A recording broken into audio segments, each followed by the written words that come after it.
So we're in the third chapter of Bava. We're going to establish title over land, not through documents. We assume after 3 years the documents have been lost, or maybe people aren't careful to keep documents for 3 years. So we're going to establish title by occupancy. And of course, we need to demonstrate that we've occupied for 3 years. So we are going to need to bring witnesses. We'll need to bring witnesses to testify that we've occupied for 3 years.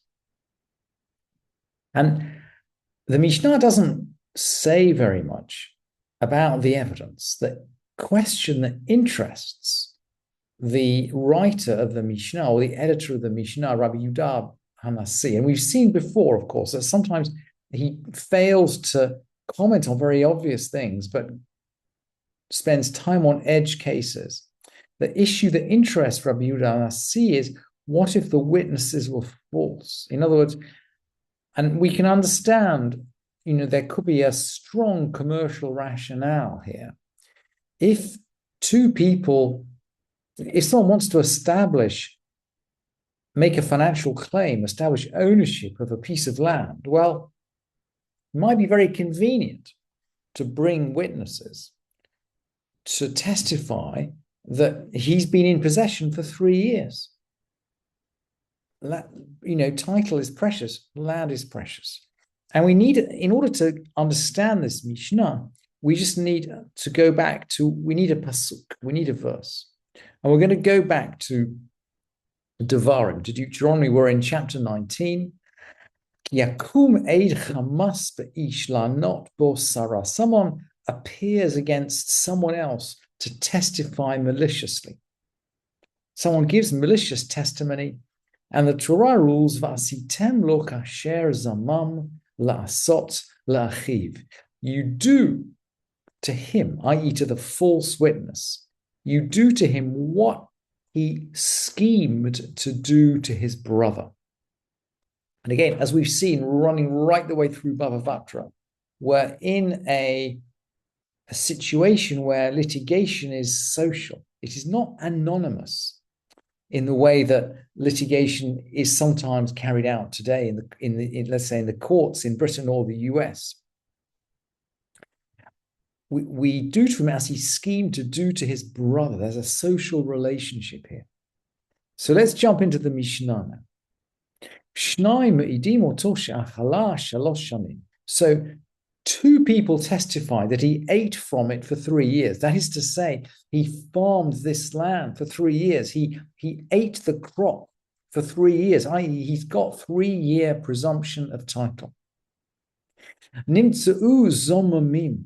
They were found to be false witnesses. Remember, the verse says, kasher zamam la'asot la'achi, as he schemed to do to his brother. The word for scheming, or the root, is zamam. And false witnesses are called edim zomamim, scheming witnesses. So these witnesses are found to be scheming. Perhaps they've been bribed with the value of the land. They've been bribed, perhaps with the value of the land, to give evidence that such and such a person had occupied it for 3 years and he had not. And what are we going to do? Mishalmim lo et hakol. They must pay everything. In other words, these 2 witnesses are liable for the whole of the cost of the field, the whole of the value of the field, because that is the value of the financial claim that they were trying to get away with, or trying to assist someone in getting away with. That's the first part of the Mishnah. And so far, so clear. We have 2 scheming witnesses. Clearly, they have to pay. They're going to pay the value of the land. But now let's just broaden out this edge case. We need to give testimony over 3 years. What about if we have different pairs of witnesses? Shnayim barishona, shnayim vashniya, shnayim bashlishit. 2 give evidence for his residence in the first year. 2 give evidence for his use of the land in the second year. And 2 for the third. So we got 3 pairs of witnesses.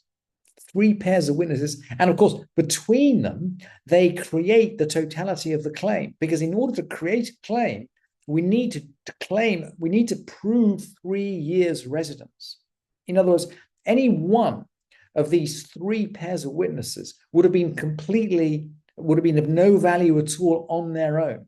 It's the combination of the three that makes them valuable.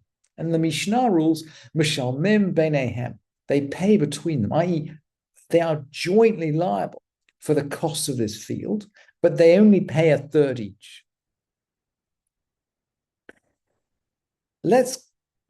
What about if there's overlap? What if there's overlap? And the Mishnah is obscure here, and the commentators, by the way, are obscure as well. So there were three brothers. And I think we might assume, by the way, that these three brothers are testifying for 3 different years. Because otherwise, the rest of the Mishnah doesn't make sense. And of course, the number 3 is running through all these Mishnayot. So there are 3 brothers. Why do we need one to join with them? Because 3 brothers are related. We can't accept the testimony of 3 brothers. So we assume that someone else is going to join them. And I suppose there could be many combinations, but the combination that jumps to mind is that one brother gives evidence for 1 year with the stranger, the second brother for the second year with the stranger, the third brother for the third year with the stranger. And that's a nice way of explaining the words of the Mishnah, 3 brothers and 1 person joining into them. So you end up with 3 pairs of evidence, 3 pairs of witnesses, 3 testimonies. But the Mishnah rules, this is not 3 testimonies. Hare elu shalosh eduyot v'hein edut achat. They are 3 testimonies, but they create 1 testimony. They create 1 testimony. And I think the sense of the Mishnah is that the 3 brothers essentially are liable for half the cost of the field. And the one that was included in each one of them is liable for 3/6. So just as in a situation where there were 6 witnesses, each one will be liable for 1/6 of the cost. In this situation, we've got 4 witnesses, but we don't split it 4 ways. The 3 brothers get 1/6 each, and the 4th stranger who testified 3 times, he has to pay half, because he's responsible for 3/6, which is half the value of the field.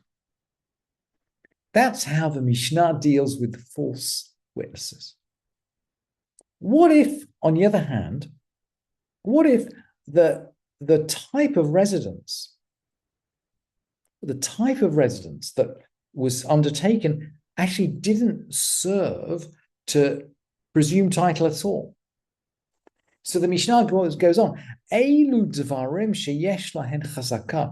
are the sorts of activities that allow you to presume ownership. And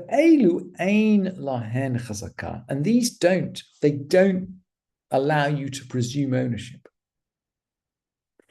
So what? Well, let's look at these 2 types of activities. Someone put a beast in a courtyard. This is probably a shared courtyard. So we need to remember back that in the time of the Mishnah, everybody lived around a courtyard. And everyone's going to have his beasts in the courtyard. So it sounds like someone let his animal wander off to the other side of the courtyard. Someone put his beast in a courtyard. And maybe it wasn't a beast, by the way. Ma'amid tanur. Maybe he put up a stove. Ve'chiraim, or ovens. Ve'rechaim, or millstones. Umagadel tarnagolim, or maybe he was growing chickens. And these are all activities that we could imagine in a shared courtyard spilling over from one person's half to another person's half. And let's keep going. And he added rubbish out in the courtyard. And the Mishnah rules, Eina chazaka. It doesn't establish a presumption. This kind of casual use of a courtyard, you let your animal go over the halfway line, or you dump your stove there, or you have your millstone sitting there. No one is going to say, oh yeah, because your stone is sitting on that side of the courtyard, you've laid claim to that side of the courtyard, and you can go to court and say, oh yeah, my stove's been sitting there for 3 years and I claim title. It doesn't work like that. People are used to, when people share a courtyard, they're used to stuff being left around and a beast wandering from side to side. It doesn't work. You can't establish a chazaka, a presumption of ownership, just with this kind of readily movable stuff. You need to build something. And we've already seen, for example, if you fence a piece of land, you're assumed to be taking possession of it. If you fence it off, you're taking possession of it. And now the Mishnah is going to specify in more detail. Ava. But so let's say he built a fence for his animal. So he's built a fence halfway down the courtyard to fence in his animal. Gavoha asaras tefachim, and it's 10 tefachim high, 10 hands breadths high. That's about 30 inches. It's nearly a meter, nearly a yard. So he's built a partition. 10 tefachim, 10 hands breadth is essentially the halachic requirement for a valid partition. And similarly, he built a partition for his oven. Or for his oven, or for his millstones. Or maybe he actually brought chickens inside a house. So the chickens are inhabiting the house. Or maybe he carved out somewhere for his manure. In other words, he made a fixed place for his manure.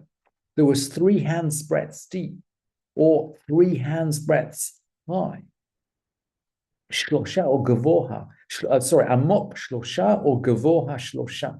3 deep or 3 high. Harei zo chazaka. This establishes presumption of title. Essentially, if you build something, or if you move animals actually into the house, or if you carve out some kind of rubbish pit that's 3 hand breadths, must be about 10 inches. If you create what some people would say facts on the ground, you can presume title. This is all in the context of shared courtyard. And of course, the presumption is that no one would accept that without protest. In other words, the real owner, if there's another owner for this part of the courtyard, the owner is of course going to protest if he's built a partition, or if he's partitioned around his oven, or if he's moved chickens into the house, or if he's carved out a space for his dung. So we're not saying that the simple act of creating a fact on the ground creates title, but the assumption is that if you do this for 3 years and there's no objection, the assumption is that the other party has agreed to your title over that piece of land.